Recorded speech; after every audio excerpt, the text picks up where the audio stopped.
अस्सलाम वालेकुम। प्रोग्राम बरक्स के साथ मैं हूं इमरान सनाउल्लाह। नाज़रीन, इसराइल मशरिक़ वस्ता के साथ साथ अब दुनिया के अमन के लिए एक बड़ा ख़तरा बन चुका है। इसराइल जैसी नाजायज़ रियासत जो अपने वजूद के लिए कोई कानूनी जवाज़ नहीं रखती, वो आलमी क़वानीन और अखलाकियात को पैरों तले रोनते हुए फ़लस्तीन, लबनान और शाम के बाद अब ईरान को तबाह करने के दर पे है। ईरान पर हमलों के बज़ाहिर दो मकासद हैं। एक ये कि ईरान को एटमी सलाहियत हासिल करने से रोकना, और दूसरा ये कि ईरान में रजीम चेंज करना। शाम और इराक में हुकूमतों की तब्दीली के बाद खित्ते में ईरान इसराइल की राह में वाहिद रुकावट रह गया है, जो इसराइल के फ़लस्तीनियों पर मज़ालिम और उसके नाजायज़ वजूद को तस्लीम करने से इनकारी है। लेकिन ईरान की जानिब से इसराइल पर भरपूर जवाबी हमलों से वाज़ेह हो रहा है कि ईरान सिर्फ हिजबुल्लाह और हौसी कबाइल के जरिए इसराइल को नुकसान नहीं पहुंचा सकता, बल्कि बराह रास्त जवाब देने की सलाहियत भी रखता है, जिसका सबूत गुज़श्ता शब तल अबीब में होने वाली तबाही है, जिससे इसराइली शहरी हवास बाख्ता नजर आए। अमरीका जो इसराइली हमले में मुआवनत से मुसलसल इनकारी है, वो न सिर्फ ईरान के इसराइल की जानिब लॉन्च किए गए मिसाइल्स को तबाह करने में मसरूफ़ है, बल्कि ये सबूत भी सामने आ रहे हैं कि अमरीकी इंटेलिजेंस के बायस इसराइल ने ईरान की आला फौजी क़यादत और साइंसदानों को निशाना बनाया। ईरान ने आज अमरीका और फ्रांस को भी धमकी दी है कि अगर उसने ईरान की जानिब से इसराइल को जवाब देने की अस्करी कोशिशों को नुकसान पहुंचाया तो वो खित्ते में अमरीका के मफादात और बेसिस को नुकसान पहुंचा सकता है। ईरान, जिसके चीन और रूस जैसी सुपर पावर से करीबी ताल्लुकात हैं, बज़ाहिर इसकी इसराइल के साथ जंग सूरत हाल को इस जानिब ले जा सकती है कि अमरीका बराह रास्त इस जंग में कूद पड़े, जिसके बाद रूस, चीन भी मजीद खुलकर ईरान की बराह रास्त या बिलवास्ता मदद को सामने आ सकते हैं, जिससे दुनिया एक बड़ी तबाही की जानिब जा सकती है। नाज़रीन, यहाँ पर सवाल ये उठता है कि दुनिया के अमन को तबाह करने के इसराइली जुनून को कैसे रोका जाए। क्या इसराइल ईरान में रजीम चेंज और ईरानी एटम प्रोग्राम तबाह करने में कामयाब होगा? क्या ईरान इसराइल के साथ साथ अमरीकी बेसिस पर भी हमला कर सकता है? और क्या अमरीका बराह रास्त इस जंग में शामिल हो सकता है? क्या चीन और रूस अपने इत्तेहादी ईरान को सिर्फ तबाह होते देखेंगे, या वो भी इस जंग में बराह रास्त या बिलवास्ता शामिल हो सकते हैं? आज के प्रोग्राम में इन्हीं मामलात पर बात करेंगे। क्या है दिफाई तज्ज़ियाकार जनरल रिटायर्ड इनामुल हक साहब ने। जनरल साहब, आपके वक्त का बहुत शुक्रिया। जनरल साहब, इसराइल के ईरान पर हमले के बाद जब ईरान ने बड़ा सख्त जवाब दिया है, उसके बाद आपको क्या सूरत हाल नजर आ रही है और खित्ते पर इसका क्या इम्पैक्ट देख रहे हैं सर आप? बिस्मिल्लाहिर्रहमानिर्रहीम। Thank you very much. देखें, सबसे पहले तो हमें देखना यह है कि जंग के अगराद और मकासद क्या है। तो जैसा कि आपने अपनी बातचीत में कहा है, आई एग्री विद दैट, कि इस जंग के जो बुनियादी मकसद है वो ये है कि इजराइल की कैलकुलेशन थी कि अगर हमने ईरान के न्यूक्लियर प्रोग्राम को अभी ना रोका तो 3 से 4 महीने में Iran will be in a position कि वो यूरेनियम को 90% तक एनरिच कर रहे, जो कि वेपन ग्रेड होता है, और वो तकरीबन कोई 9 के करीब एटमी जो है हथियार, वो बम जो है वो हासिल कर रहे हैं। तो वहां पे एक अंडरस्टैंडिंग थी, अर्जेंसी थी कि हमें ईरान को न्यूक्लियर थ्रेशोल्ड क्रॉस नहीं करने देना। That was the basic reason. दूसरा, वो ये समझ रहे थे कि ईरान की गवर्नमेंट की तरफ से, वो इसको डायरेक्ट थ्रेट यूं समझ रहे थे कि ईरान की गवर्नमेंट की तरफ से बारहा ये कहा जा चुका है कि वो इसराइल के वजूद को तस्लीम नहीं करते। तो जो कल अपनी बयान में इजराइल के डिफेंस मिनिस्टर ने कहा है कि हमें एग्जिस्टेंशियल थ्रेट है, तो इस एग्जिस्टेंशियल थ्रेट को रोकने के लिए या खत्म करने के लिए उन्होंने ईरान पे हमला किया है, और खासकर जो ईरान की न्यूक्लियर सलाहियत है या कैपेबिलिटीज या फैसिलिटीज है, उनको अटैक का निशाना बनाया है, जिसमें ना सिर्फ उनकी न्यूक्लियर इंफ्रास्ट्रक्चर शामिल है बल्कि न्यूक्लियर साइंसदान शामिल हैं, पासदारान इनकलाब की, रिपब्लिकन गार्ड की लीडरशिप शामिल है, सियासी लीडरशिप शामिल है, और बाकी फौजी इंफ्रास्ट्रक्चर शामिल है। तो एक तो गर्द गायत इस जंग की बड़ी क्लियर तरीके से नेतन्याहू भी कह चुके हैं, और वो इस बात को बार बार इजहार कर चुके हैं, हमें ईरान को न्यूक्लियर थ्रेशोल्ड को क्रॉस करने नहीं देना है। लिंकेज उसका वो ये बता रहे थे गवर्नमेंट के साथ कि ये जो मौजूदा ईरान में इस वक्त हुकूमत है, ये हुकूमत भी या ये पॉलिटिकल डिस्पेंसेशन भी हमारे लिए एक खतरे का मौजब बन रही है और बन सकती है और आगे भी रहेगी। जी। तो ईरान पे वो पॉलिटिको इकोनॉमिक और मिलिट्री कोर्जन के जरिए से ऐसे हालात पैदा करना चाहते हैं कि रिजीम चेंज की तरफ ईरान चला जाए। और उनकी अंडरस्टैंडिंग ये है कि ईरान में काफी ज्यादा जो है हमारे लिए साजगार मवाद हालात मौजूद हैं जहां पे हम रिजीम चेंज के लिए कोशिश कर सकते हैं। और तीसरी बात यह है कि इस जमन में ईरान के अंदर जो है वो मोसाद की अच्छी खासी पेनिट्रेशन है। जैसा कि आपने देखा कि जो कॉम्प्लेक्स ऑपरेशन इसराइल ने किया है उसमें उनकी टीम्स, खासकर मोसाद की जो टीम्स थी वो इंसर्ट हुई थी। पहले कमांडोज पहले आए थे, उन्होंने ड्रोन्स का एक बेस सेट किया था तेहरान में जहां से ड्रोन उड़ाए गए थे और वो ईरान की जो एयर डिफेंस कैपेबिलिटी उसको निशाना बनाया। और उसके अलावा और बहुत सारी कार्रवाई की जिसमें तो प्रेजेंस मौजूद है। जी। However, coming back to your question, जो जहां तक डीन्यूक्लियराइजेशन का ताल्लुक है, मैं ये समझता हूं कि इजराइल अपने इस हदफ को हासिल करने में कामयाब नहीं होगा। सही। और लुबे लुबाब गुफ्तगू का या डिस्कशन का ये है कि ईरान की जो न्यूक्लियर सलाहियत है वो थोड़ी सी डिले हो जाएगी लेकिन वो एलिमिनेट नहीं हो सकती। वो इसलिए कि नतंज के अलावा जो ईरान की कैपेबिलिटी है जहाँ पे एनरिचमेंट होती है, बाकी फैसिलिटीज हैं, वो काफी नीचे हैं। और वो इस वक्त तकरीबन 800 मीटर वो नीचे हैं सतह जमीन से और पहाड़ के अंदर है। तो उनको टेक ऑन करने के लिए आपको बड़े बम चाहिए, खासकर GBU-43 जो है जिसको मदर ऑफ ऑल बम्स कहते हैं वो चाहिए आपको। बंकर बस्टिंग म्यूनिशन चाहिए और बंकर बस्टिंग म्यूनिशन को ले जाने के लिए फिर आपको बड़े जहाज चाहिए, बॉम्बर चाहिए। तो ईरान के पास, सॉरी, इसराइल के पास ना सिर्फ ये कि उनके पास बड़े बम नहीं है बल्कि उनको ले जाने के लिए जहाज भी नहीं है।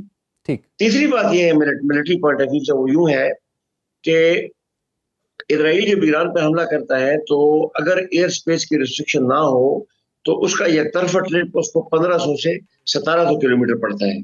लेकिन अगर एयर स्पेस की रिस्ट्रिक्शन और मुल्कों की तरफ से, उर्दन की तरफ से, इराक की तरफ से, सऊदी अरब की तरफ से, GCC की तरफ से, तो फिर उसको रीरूट करना पड़ता है। उस रीरूट करने के चक्कर में इसराइल को तकरीबन 2000 किलोमीटर वन वे ट्रैवल करना पड़ता है। जब वो वन वे 2000 किलोमीटर ट्रैवल करता है तो जहाजों को रिफ्यूलिंग की जरूरत पड़ती है। रिफ्यूलिंग के लिए इसराइल के पास KC-707 7 के करीब रिफ्यूलर मौजूद हैं जो कि मिड एयर रिफ्यूलिंग करते हैं लड़ाका तैयारों की। अब इनको अगर वो रिपीटली इस्तेमाल करेंगे तो इनकी सर्विसिबिलिटी नीचे आ जाती है क्योंकि देन इनको हर वक्त एयरबॉर्न करना पड़ेगा। इसीलिए जो इसराइल का जो पंच है, एयर पंच है, वो रिस्ट्रिक्ट होता है फाइटर पायलट की तरफ, फाइटर जहाजों की तरफ, जिसमें बॉम्बर शामिल नहीं होते।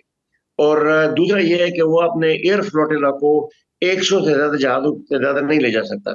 ठीक। इसराइल के मुकाबले में ईरान को ज्योग्राफी का एडवांटेज हासिल है, इसराइल को ज्योग्राफी का एडवांटेज हासिल नहीं है। अगर आप मुझसे सवाल करें तो उस पर मजीद आगे चलेंगे, बट मेरे ख्याल में इसराइल इस वक्त जो इनिशियल कार्रवाई है ये कुछ दिनों तक मजीद जारी रहेगी। इसके बाद मेरा नहीं ख्याल कि वो इनिशियल कार्रवाई जो है कुछ दिनों तक जारी रहेगी। लेकिन जनरल साहब, अब इस तमाम तर सूरत हाल में अमेरिका का क्या रोल आप देख रहे हैं? क्योंकि पहला बयान तो अमेरिका की तरफ से यही आया कि इस हमले में हमने कोई मदद नहीं की इसराइल की, और अगर अमेरिका ने मदद नहीं की तो क्या हम ये समझें कि इसराइल जो है अमेरिका या डोनाल्ड ट्रंप को बाईपास करके इतना बड़ा डिसीजन ले सकता है? अमेरिका की कोई मदद हासिल नहीं थी उन्हें? देखिए जी, इसका मुख्तसर जवाब ये है कि इस वक्त अमेरिका में डिबेट ये चल रही है कि नेतन्याहू अमेरिका की फॉरेन पॉलिसी चला रहा है, तो ये आप मद्देनजर रखिए। अब आते हैं आपके सवाल की तरफ। तो जो अगराद मकासद हैं अमेरिका के और इसराइल के वो एक है, और मकसद ये है कि ईरान को डीन्यूक्लियराइजेशन की तरफ लेकर जाए, ईरान के न्यूक्लियर प्रोग्राम को कैद किया जाए और ईरान के न्यूक्लियर प्रोग्राम को रोल बैक किया जाए। ये दोनों के अगराद मकासद, अमेरिका के भी ये मकसद है और इसराइल के भी ये मकसद है। हाउएवर जो स्ट्रेटजी है उसमें इख्तलाफ है। अमेरिका जो है इकोनॉमिक, पॉलिटिकल और डिप्लोमेटिक कोर्शन के जरिए से इसराइल को इस बात की तरफ, ईरान को इस बात की तरफ ले जाना चाहते हैं कि वो डीन्यूक्लियराइज करे, जबकि इसराइल ज्यादा रोबस्ट, पर्टिकुलरली नेतन्याहू की गवर्नमेंट ज्यादा रोबस्ट या मिलिट्री ऑप्शन की तरफ जाना चाहिए। तो यहाँ पे थोड़ा सा दोनों में डिसएग्रीमेंट है। जो मार्को रूबियो ने परसों स्टेटमेंट दी थी कि हमारा इससे कोई ताल्लुक नहीं है, वो इसलिए कहा था कि इस खित्ते में या मिडिल ईस्ट में अमेरिका के मफादात है और अमेरिका की फोर्सेस, उनके बेसिस हैं और वो हर जगह पे हैं, काफी जगहों पे हैं। तो उनका ये ख्याल था कि अगर ईरान के प्रॉक्सीज जो है 3H, हूतीज, हमास और हिजबुल्ला, और या इधर जो ईरान के एजेंट्स हैं, वो कैपेबिलिटी रखते हैं कि वो इन बेसिस पे अमेरिकन मफादात को या अमेरिकन पर्सनल को नुकसान पहुंचाएं, तो अमेरिका को नुकसान से बचाने के लिए उन्होंने ये बयान दिया था। और इसके पीछे उनका डोमेस्टिक पॉलिटिकल एजेंडा भी है, क्योंकि वो नहीं चाहते, अमेरिकन पब्लिक इस वक्त कन्फ्लिग्रेशन ऑफ वायलेंस के हक में नहीं है। गजा ने काफी ज्यादा उनको सेंसिटाइज कर दिया है। एक और महाज पॉलिटिकली ट्रंप एडमिनिस्ट्रेशन के लिए फीजेबल नहीं है, इसलिए मार्को रूबियो की स्टेटमेंट आई थी। However, coming back to your question, मैं ये समझता हूँ कि अमेरिका इस लड़ाई में इसराइल की अखलाकी, फौजी, माली और सफारती इमदाद जारी रखेगा। उसका टोन एंड टर्न ऐसे कैसे होगा, ये आइंदा डिपेंड करेगा कि ये दोनों के दरमियान ये डुअल कहाँ तक जाता है। हाउएवर, जैसे कि मैंने आपको पहले कहा है कि अमेरिका ने स्ट्रेटेजिक बॉम्बर है वो हेल्प इसराइल को अभी तक एक्सटेंड नहीं की है। इसी तरह जो बड़े बंकर बस्टिंग म्यूनिशंस हैं, बम है, बड़े बम GBU-43 वगैरह जो मैंने बात की है, वो अभी तक इसराइल को प्रोवाइड नहीं किया, बिकॉज की जरूरत नहीं पड़ी थी। आगे प्रोवाइड करेगा या नहीं प्रोवाइड करेगा, इस नो पर क्वेश्चन। जी अच्छा जनरल साहब, जैसे कि आप बता रहे हैं कि आपके ख्याल में अमेरिका ने सिफारती, इखलाकी और अस्करी हिमायत दी है इसराइल को इस हमले के लिए, तो अगर इसराइल को वो अमेरिका की हिमायत मिली है, उसकी सपोर्ट मिली है, तो ईरान के पास इस वक्त क्या ऑप्शंस हैं? ईरान को किसकी हिमायत मिल सकती है? और जो सिफारती, इखलाकी और अस्करी हिमायत की आप बात करें, क्या चीन, रूस या दीगर ममालिक ईरान के साथ इस मामले में खड़ा हो सकते हैं? देखें, ईरान के साथ इस वक्त अखलाकी तौर से तमाम इस्लामी दुनिया खड़ी, आप गवर्नमेंट्स को छोड़ दें। तो मैं ये समझता हूँ कि ये बहुत बड़ी अखलाकी तौर से एक सपोर्ट है, पब्लिक सपोर्ट है जो कि ईरान को मुयसर है। जहाँ तक गवर्नमेंट्स की बातचीत है, तो मैं ये समझता हूँ कि रशिया और चाइना, अगर वो बिल्कुल ईरान के साथ खड़े नहीं है तो वो खिलाफ भी नहीं है उनके। पाकिस्तान की अखलाकी और सफारती सपोर्ट हासिल है। प्राइम मिनिस्टर साहब ने बड़े वाज़ेह अल्फाज में कहा था कि वो ईरान पर इसराइल के हमले की मजम्मत करते हैं। इसी तरह जो GCC कंट्रीज हैं, GCC कंट्रीज में भी अगर गवर्नमेंट्स इस पे ज्यादा वाज़ेह पोजीशन नहीं लेती, तो मैं ये समझता हूँ कि वहां पे दूसरी जो सरकारी मशीनरी है या आम लोग हैं, वो मेरे ख्याल में इस पर्टिकुलर बात पे इसराइल के साथ ये जो तसद्दुम की राह इख्तियार की है ईरान ने, इस पे वो ईरान की हिमायत करते हैं। और इस पर्टिकुलर मौजू पे या इस पर्टिकुलर लम्हे पे मैं ये समझता हूँ कि ईरान तनहा नहीं है। अब आता है कि ईरान का मिलिट्री मसल या मिलिट्री कैपेबिलिटी कैसे है और वो कैसे प्ले आउट करेगी और वो कैसे शेप करेगी। देखें, ईरान ने जो अपने मिसाइल का मिक्स यूज किया है, जिसमें उन्होंने पहले लोइटरिंग म्यूनिशन या ड्रोन यूज किए हैं, और ड्रोन्स के बाद उन्होंने क्रूज मिसाइल और बैलिस्टिक मिसाइल फायर किए हैं। क्रूज मिसाइल और बैलिस्टिक मिसाइल में आपके लिए मैं फर्क बता दूं। बैलिस्टिक मिसाइल वो मिसाइल होता है जो कि जब लॉन्च होता है तो वो खला में जाता है और वहां से डिस्टेंस ट्रेवल करके सीधा फिर डिसेंड करता है और टारगेट को हिट करता है वो तेजी के साथ। जो क्रूज मिसाइल होता है तो ये नैप अफजार या जमीन के साथ साथ चलता रहता है, थोड़ा सा लो लेवल फाइट इसकी होती है। जो दोनों पेलोड होते हैं, तो ईरान के पास कैपेबिलिटी है क्रूज मिसाइल की भी और डोमेस्टिक मिसाइल की भी।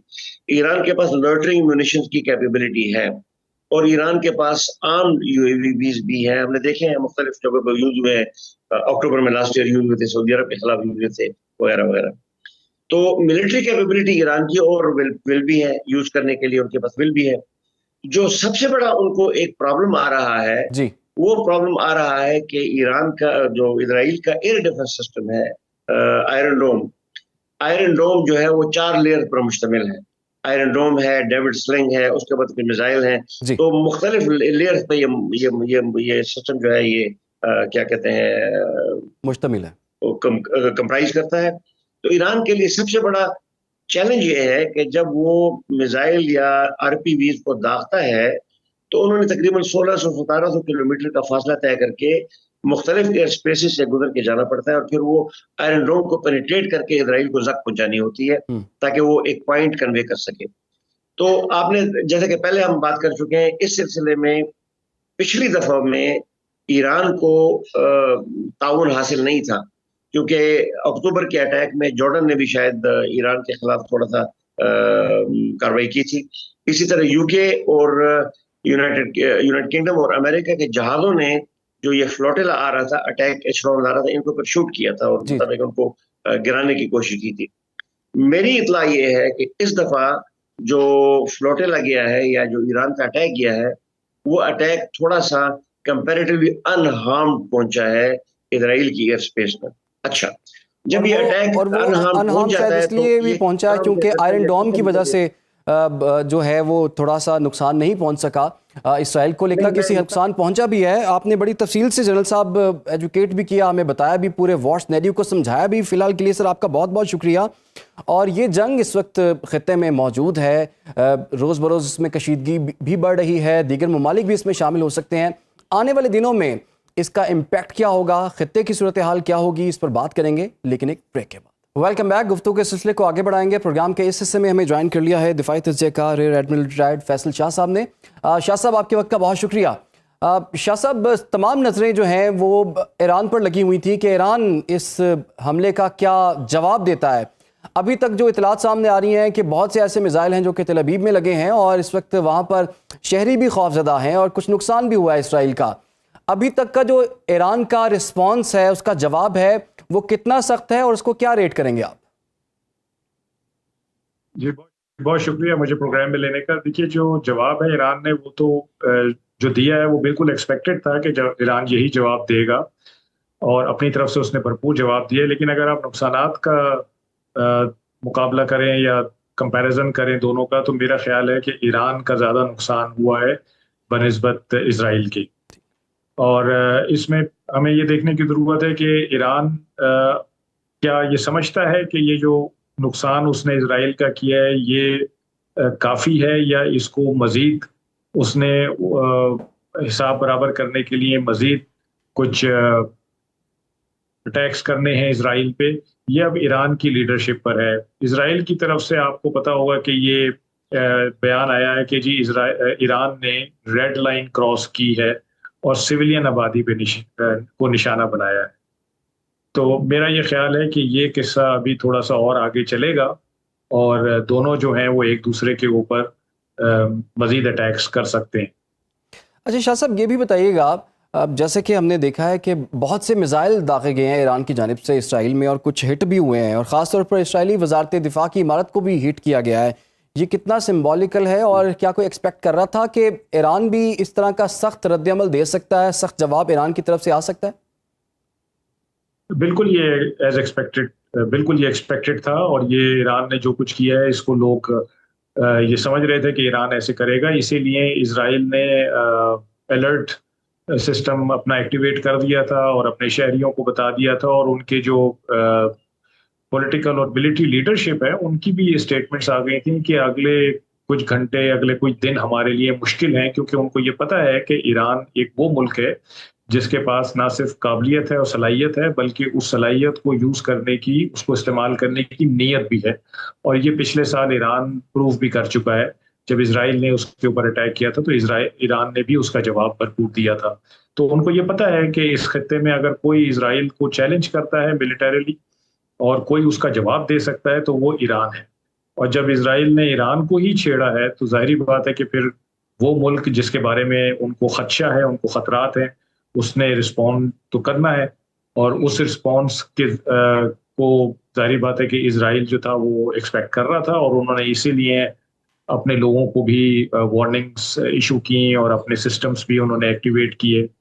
तो ये बिल्कुल मेरा तो ख्याल है कि एक्सपेक्टेड था जो ईरान ने किया। और अभी आगे ईरान क्या करने जा रहा है ये कहना ज़रा मुश्किल होगा। लेकिन जैसे मैंने पहले कहा कि अगर वो ये समझते हैं कि उन्होंने हिसाब बराबर कर दिया है या वो इस नहज पे आ गए हैं कि वो जब नेगोशिएशन टेबल पे जाएं तो उनकी एक स्ट्रांग पोजीशन हो, तो फिर तो वो रोक देंगे इसको। लेकिन अगर वो समझते हैं कि वो वीक पोजीशन पे हैं तो वो नेगोशिएशन टेबल पे जब तक नहीं जाएंगे जब तक कि उनकी एक मजबूत पोजीशन ना हो। ठीक है। अच्छा शाह साहब, ईरान की मिसाइल कैपेसिटी को आप किस तरह नज़र से देखते हैं? क्योंकि बहुत सी ऐसी हमने देखा है कि सबमरीन है, वहाँ से मिसाइलों को लॉन्च किया गया है। और अगर पानियों की बात की जाए तो क्या ये जंग पानियों में दाखिल हो जाएगी और वहाँ पर ईरान को क्या एज है? आपका बहुत अच्छा सवाल है। और मैं लोगों को यही बताता आ रहा हूँ कि देखिए, इस ईरान के पास अगर कोई स्ट्रेंथ है इस वक्त इसराइल और अमेरिका के खिलाफ, तो वो उसकी जो खलीज फार्स में उसकी पोजीशन है, जो उसकी सिचुएशन है, वो स्ट्रेंथ है उसके पास। और उसको वो अगर यूज करेगा तो फिर ये कॉन्फ्लिक्ट बहुत ज्यादा बढ़ जाएगा, क्योंकि उसमें ना सिर्फ ईरान का और अमेरिका का नुकसान होगा, बल्कि शायद बाकी जो खत्ते के ममालिक हैं उनका, और जो खत्ते से बाहर ममालिक हैं उनका भी होगा। देखिए, दुनिया का 40% तेल खलीज फार्स से जाता है। पाकिस्तान को अगर आप देख लीजिए तो पाकिस्तान का 100% ऑयल सी से आता है। हमारी 90% से ज्यादा ट्रेड सी से है, इंडिया की 90% से ज्यादा ट्रेड सी से। और इस तरह के बहुत सारे ममालिक हैं जो कि सी ट्रेड पे डिपेंड करते हैं। ना सिर्फ वो ममालिक जो कि सी के साथ हैं, बल्कि वो ममालिक भी जो कि लैंड लॉक कंट्रीज हैं, जैसे अफगानिस्तान है, जैसे कि उज्बेकिस्तान है, किर्गिस्तान है, ताजिकिस्तान है। ये सब भी सी पे डिपेंड करते हैं, क्योंकि इनकी ट्रेड वहां से आती है। तो ये पूरा का पूरा खित्ता इससे इफेक्ट हो जाएगा। और ये स्ट्रेंथ है ईरान के पास, क्योंकि उनकी ज्योग्राफी ऐसी है कि वो खलीज फार्स को डोमिनेट करते हैं। वहां पे जो आइलैंड्स हैं उनके ऊपर इन्होंने बेसिस बनाए हुए हैं, जो अपनी कोस्ट है उसके ऊपर इन्होंने मिसाइल लगाए हुए हैं। इनके पास छोटी बोट्स हैं जो कि बड़ी स्पीड बोट्स कहलाती हैं, उनके ऊपर रॉकेट्स लगाए हुए हैं जो कि शिप्स को बड़ी आसानी से निशाना बना सकती हैं। और शिप्स के लिए ये मुश्किल है कि उन छोटे टारगेट्स को निशाना बना सकें, और वो कई 100 की तादाद में आती हैं हमला करने। तो ये एक बड़ी डेंजरस सिचुएशन की तरफ एक्चुअली मुल्क और ये जो खित्ता है ये बढ़ रहा है। और हमें ये देखना चाहिए दुनिया को कि अगर ये पानी पे जंग चली जाती है तो फिर शायद इसमें कोई ऐसा मुल्क ना हो जो बच जाए, जिसको इफेक्ट ना हो। अच्छा शाह साहब, आपने पानी में जंग की बात की है, तो अगर ये सूरत हाल होती है तो क्या ईरान के पास ये एज है कि पानी से जो इसराइल की मेन लैंड है उसको अटैक कर सके? उसके कितने चांसेस हैं और वहां पर क्या सिनेरियो बन सकता है? देखिए, ईरान के पास नेवल फ्लीट अच्छा खासा है। बेशक वो पुराने जहाज हैं, लेकिन उनके पास उन्होंने खुद अपने नए जहाज भी बनाए हैं। इसके अलावा उनके पास सबमरीन फोर्स है।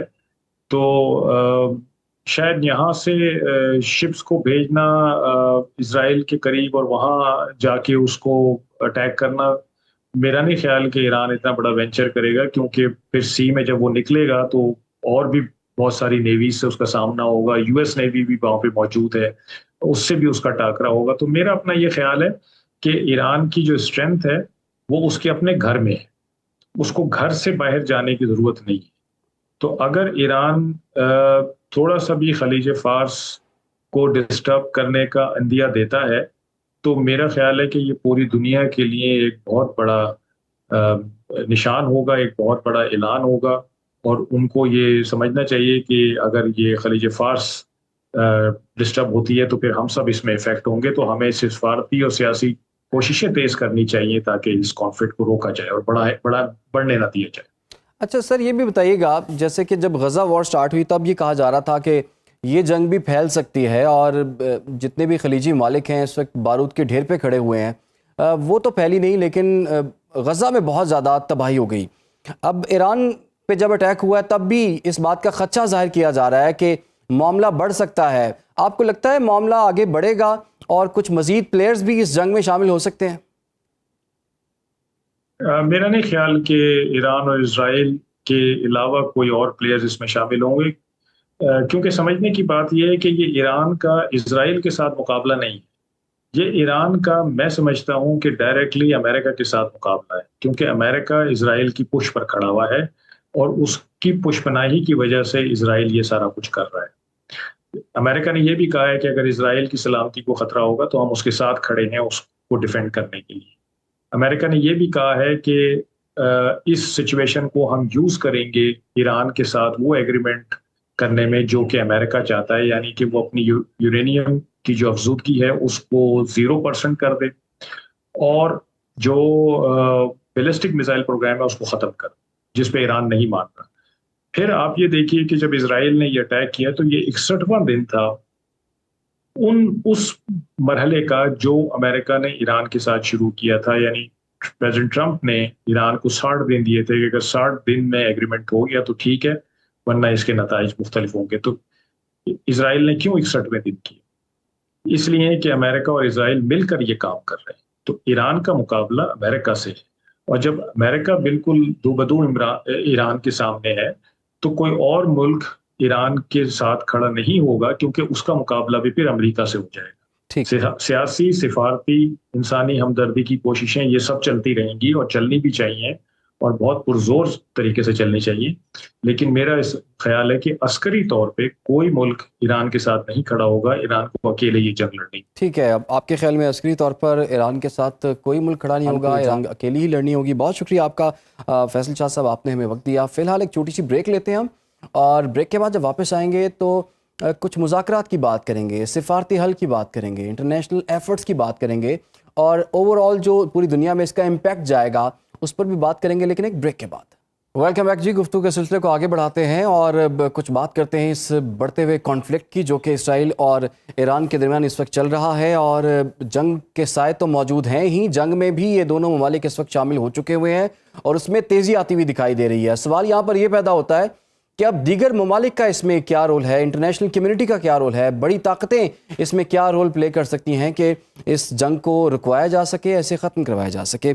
इस वक्त हमें ज्वाइन कर लिया है साबिक सिफारतकार जौहर सलीम साहब ने, जो कि सदर इंस्टीट्यूट ऑफ रीजनल स्टडीज़ हैं। जौहर साहब, आपके वक्त का बहुत शुक्रिया। जौहर साहब, सलामती कौंसिल का हंगामी इजलास भी हुआ और उसमें पाकिस्तान समेत दीगर ममालिक ने मजम्मत भी की जो इसराइल ने ईरान पर अटैक किया है। लेकिन अगर यूरोपीय ममालिक की बात की जाए, उन्होंने डी एस्केलेशन की बात की है, लेकिन इसराइल के अमल की मजम्मत नहीं की।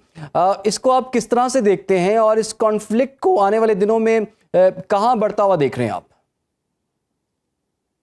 जी बिल्कुल, ये उनके पहली स्टेटमेंट से ही वाज़ेह था, बिकॉज ज़्यादातर यूरोपियन कंट्रीज़ ने, आपने देखा, उन्होंने अपनी स्टेटमेंट शुरू की इस प्रेम्बल के साथ कि जी इजराइल का जो राइट ऑफ सेल्फ डिफेंस है, और साथ ही साथ फिर उन्होंने माइल्डली ये भी कह दिया कि उनको इस तरह से नहीं करना चाहिए था। लेकिन कंडेम या जो है ना, या डिप्लोर, जो बड़े स्ट्रॉन्ग वर्ड्स होते हैं, वो नहीं किए। उसके मुकाबले में चाइना ने, रशिया ने, सऊदी अरब ने, बाकी जो मुल्क हैं सारे, पाकिस्तान ने, उन्होंने कंडेम भी किया, बिकॉज उन्होंने ज़ाहिर इंटरनेशनल लॉज और यूएन चार्टर और जो है ना, जो एक नॉर्म्स हैं इंटरनेशनल ऑर्डर के, सब उन्होंने वायलेट किए हैं, एक अग्रेशन की है। अब जहां तक कि ताल्लुक है कि इस पे सफारतकारी क्या होगी इस वक्त, तो वो तो ऑलरेडी एक इंटेंस डिप्लोमेसी शुरू हो गई है। ये इमरजेंसी मीटिंग सेशन था यूनाइटेड नेशन सिक्योरिटी काउंसिल का भी, लेकिन अगर उसके बाहर भी देखें तो प्रेसिडेंट पुतिन ने दोनों से बात की है, इजरायली प्राइम मिनिस्टर से भी और ईरान के प्रेसिडेंट से भी, और उन्होंने सालिसी की ऑफर भी की है, पेशकश कर दी है उन्होंने कि वो सालिसी का किरदार अदा करने के लिए तैयार हैं। चाइना का भी इसमें अहम रोल होगा। देखिए, चाइना और रशिया दोनों के साथ ईरान के ताल्लुकात बहुत अच्छे हैं। चाइना के साथ उनकी ट्रेड और इन्वेस्टमेंट जो उनसी बहुत ही ह्यूज है, वो $400 बिलियन की इन्वेस्टमेंट्स के प्लान उनके हैं। फिर जो उनका कोई 45% जो तेल है वो चाइना खरीदता है ईरान का। जिस तरह रूस के साथ भी उनकी डिफेंस कॉपरेशन जो ईरान और रशिया की है, ईरान ने उनको काफ़ी सारी वेपनरी उसके लिए भी दिए, जो जंग वो यूक्रेन में कर रहे हैं। और वैसे भी अगर आप देखें तो ये, क्योंकि इस वक्त जो बड़ी ताकतें हैं उनके आपस में भी जो स्फीयर ऑफ इन्फ्लुएंस होता है, या उनके जो हामी मुल्क होते हैं, तो उसमें भी कैंप्स एक किस्म के जो नज़र आते हैं आपको। तो अगर अमेरिका और यूरोप और इजराइल एक साइड पे हैं, तो चाइना और रशिया, और फिर नॉर्थ कोरिया और ईरान, ये आप कह सकते हैं कि ये दूसरी साइड पे हैं।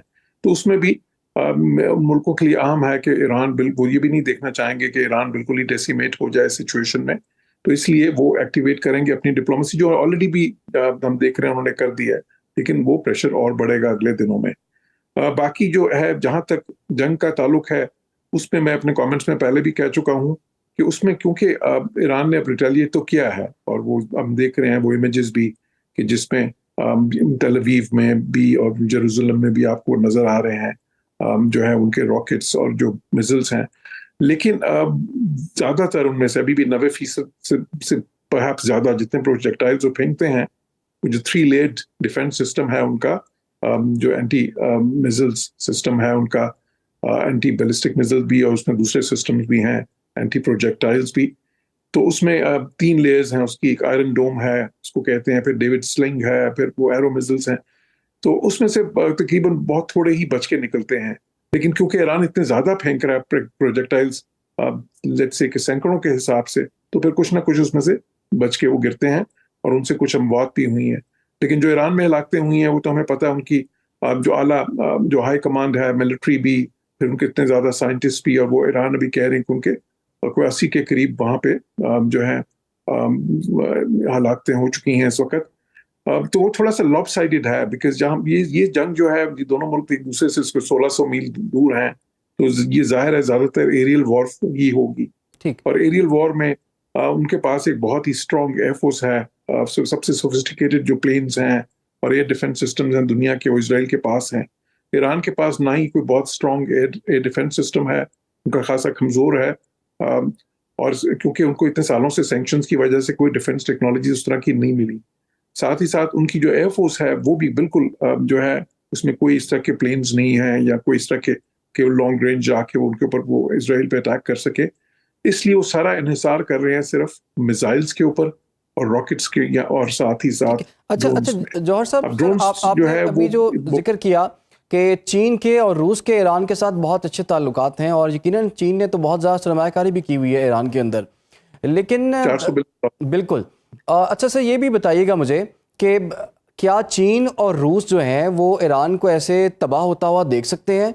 क्या वो कोई ऐसा मौका आ सकता है कि वो भी इस जंग में बराह रास्त या फिर बिलवास्ता शामिल हो सकते हैं?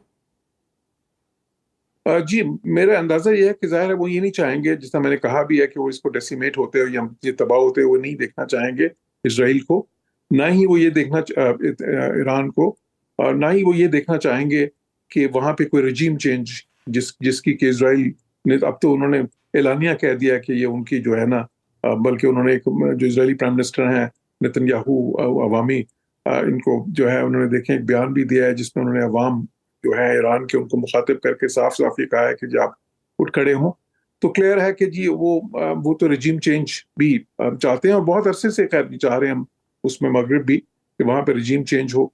लेकिन इस तरह की सिचुएशन रशिया और चाइना बिल्कुल नहीं चाहेंगे कि इधर ईरान बिल्कुल ही तबाह हो जाए दिफाई तौर पे, और उनका जो है साख बिल्कुल ही खत्म हो जाए, और या कि वहां पे एक रजीम चेंज हो जाए और कोई ऐसा रजीम आ जाए जो कि वेस्ट से ज्यादा करीब हो। ये दोनों चीजें वो नहीं चाहेंगे इसलिए। लेकिन उनकी मुदाखलत जो है वो ज्यादातर जो है वो सफारती सतह पे आपको नजर आएगी, जो है शुरू में। आप अगर ये मजीद चलता रहता है तो फिर आखिर में कोई और भी स्टेजेस आ सकती हैं जिसमें वो बिलवास्ता तौर पे देखेंगे वो क्या कर सकते हैं।